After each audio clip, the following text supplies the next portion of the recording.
Hey everyone, welcome back to Film Ranks. Today I'm going to talk about Star Wars and also May the 4th be with you.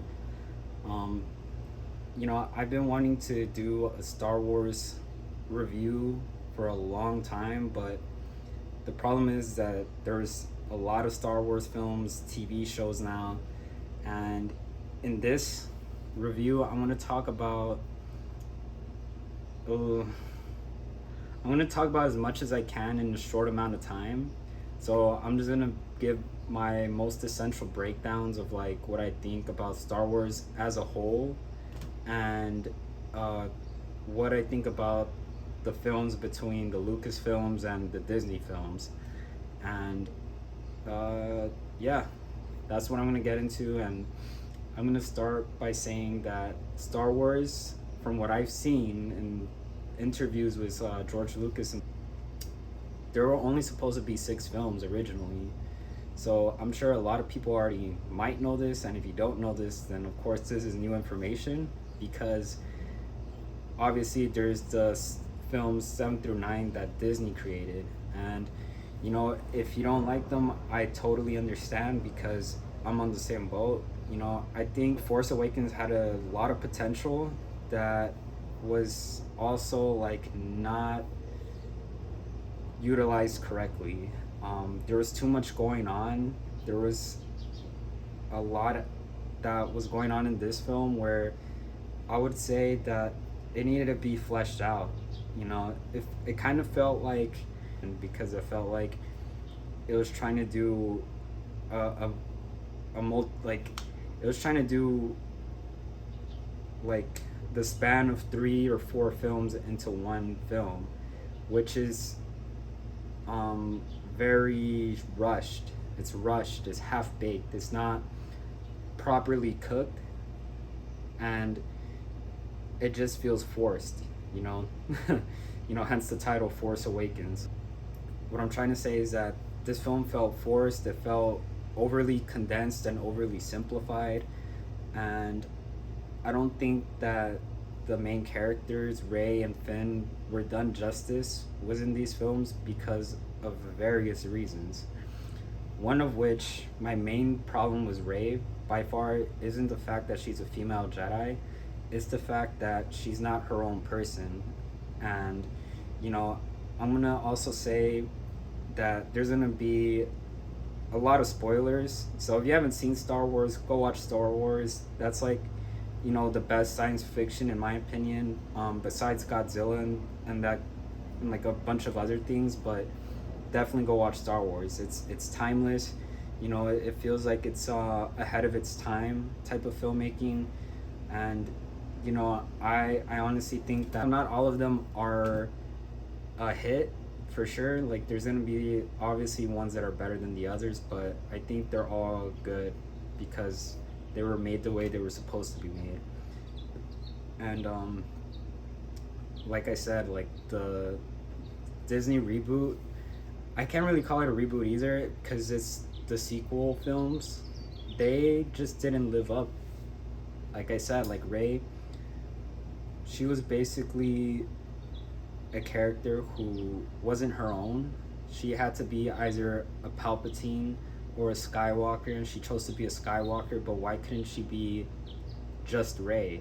You know what I mean? Like, it's cool that the Skywalker legacy, like Luke, has overcome the most powerful villain in the Empire, which is Darth Vader. But to do that again is kind of like recycling what we've already have seen. And I get that, you can still do that and make it good, but it didn't really come out as good as it needed to be. And also because I feel like Kylo Ren wasn't a strong villain. Like, I'm gonna be very honest with you. I think he was a villain that came off more as an angry teenager than an actual like like I don't think anyone thinks that Kylo Ren is more intimidating than Darth Vader. Let's just put it like that. That would be an unpopular opinion because I feel like Kylo Ren is the teenage version of Darth Vader at best.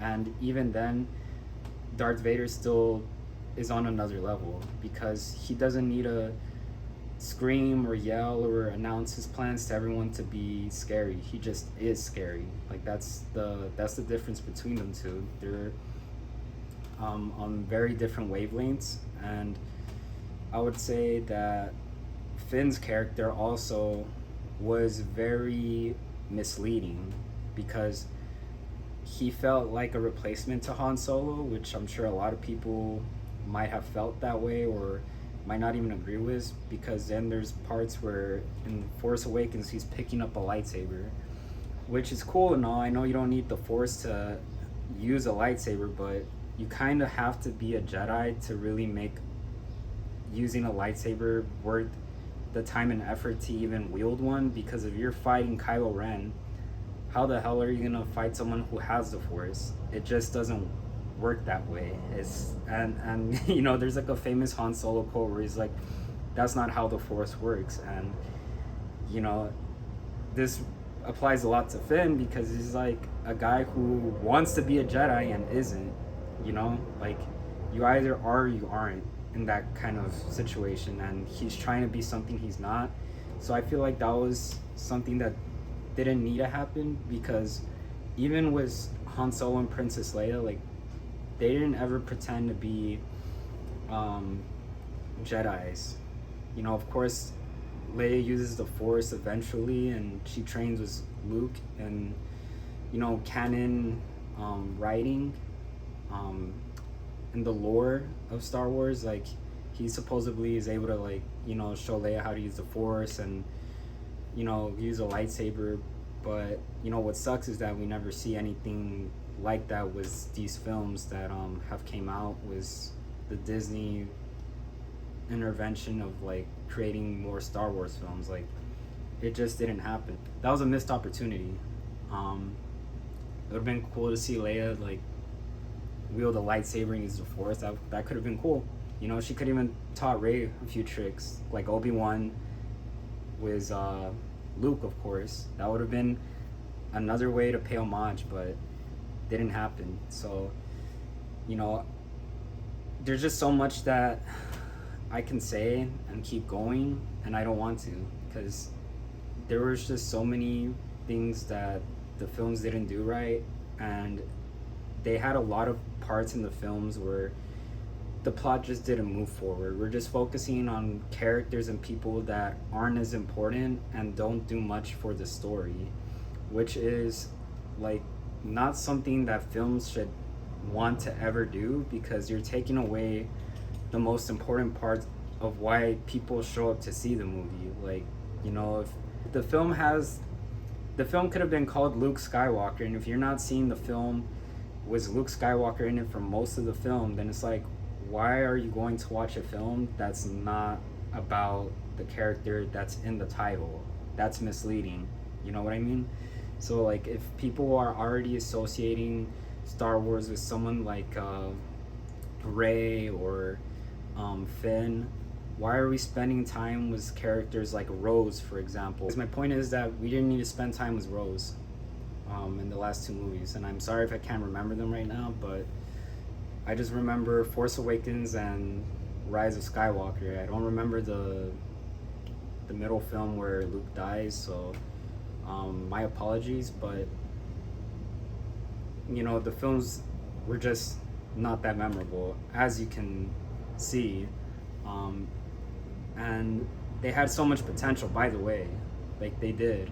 And there's even interviews with Mark Hamill explaining how Luke Skywalker wasn't supposed to be some old man that's a hermit and has given up on being a Jedi and being one with the Force, and making it seem like it's a waste of time and it's dead. And it's like, that is so disrespectful, by the way. Like, that is the dumbest, most disrespectful thing that Luke Skywalker could say as a Jedi in this movie, and throw a lightsaber. By the way, that's just bad writing, and that's out of character as well. So that didn't really work with a lot of people who are really into Star Wars.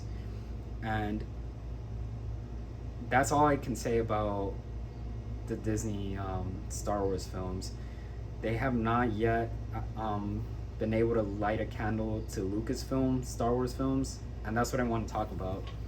So I'm gonna start with my three favorite films from Star Wars, because again, there's so many films, and I'm gonna try to condense whatever I can into this video. So I would say that in reverse order from 3 to 1, the third one would be Return of the Jedi. You know, the last closing chapter of the film. I feel like it was really hard to place this film because it's really good compared to other ones, but you know, you'll understand why I picked my top two where they're at. Of course, I think that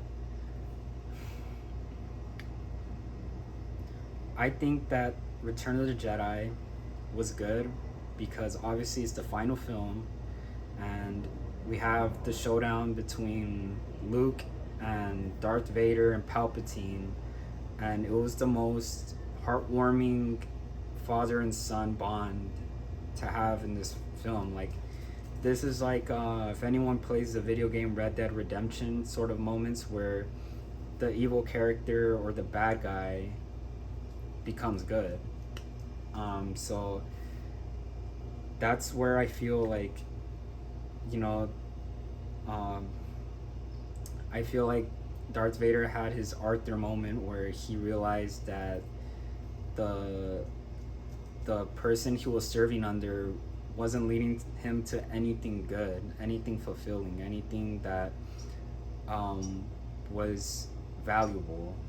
He finally realized that watching his son being shocked to death was something that ignited the light was in him from all the darkness that he suppressed himself into, because you know, he was obsessed with power. He wanted to be the most powerful, and now that he reached the top of the mountain, there's nothing more left for him to do but keep his bloodline alive.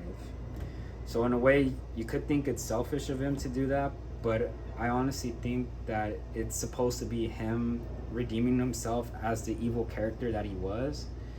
And you know, Luke didn't kill him, right? He just died on his own. And it's just that kind of thing where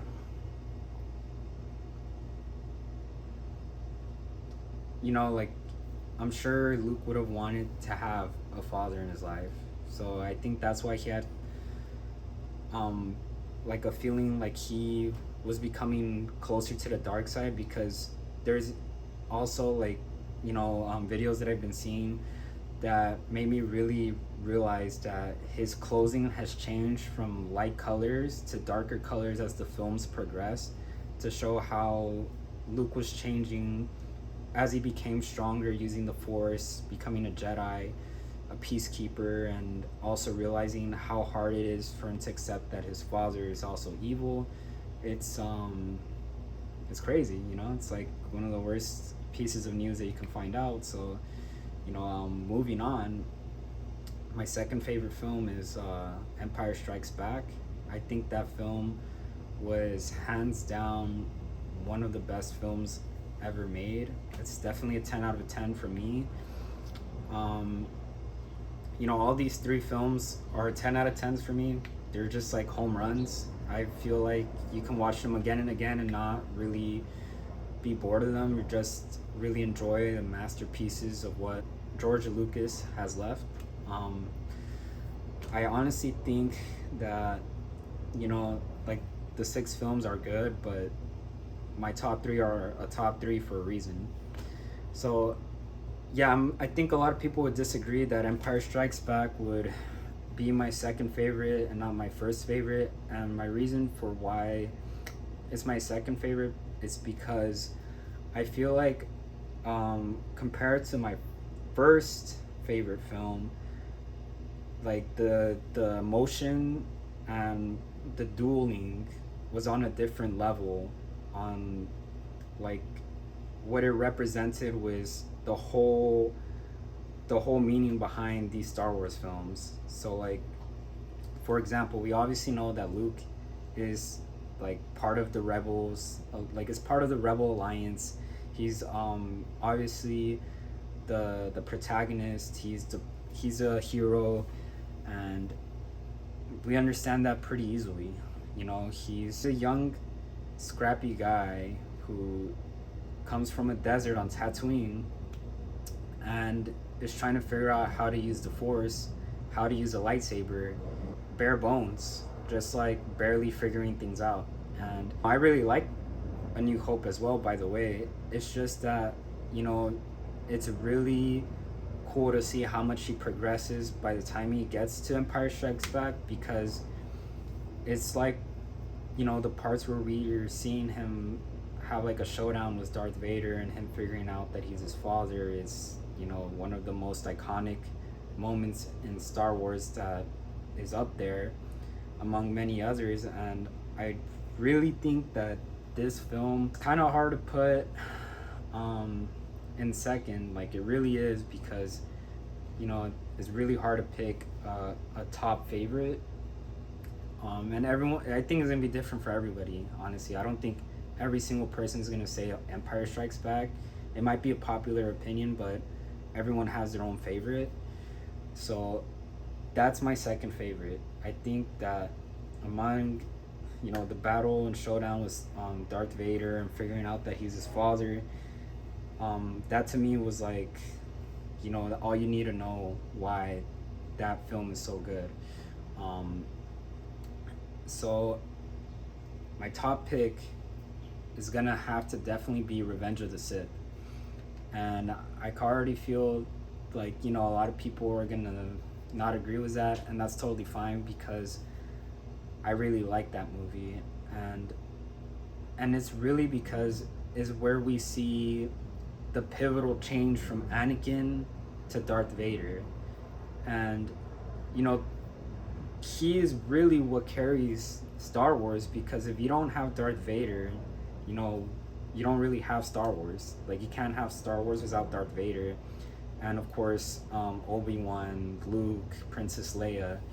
But, like, you know, you really have to have Anakin and Darth Vader, because these characters, like, this character in specific is really why the characters like Luke and Princess Leia and Han Solo struggle, you know, to keep up with the Empire, and like how they're like typically a lot more advanced on a technological level, and they can easily like destroy planets, like to that level. Like, they are on a whole nother level of evil, and neither one of them can single-handedly destroy Darth Vader and the Death Star. So that's why I feel like, you know, Revenge of the Sith for me is like my favorite film of all time, because it's not only about the creation of Darth Vader, it is really that fight with Obi-Wan. I feel like that fight had to be like the number one most iconic fight scene ever.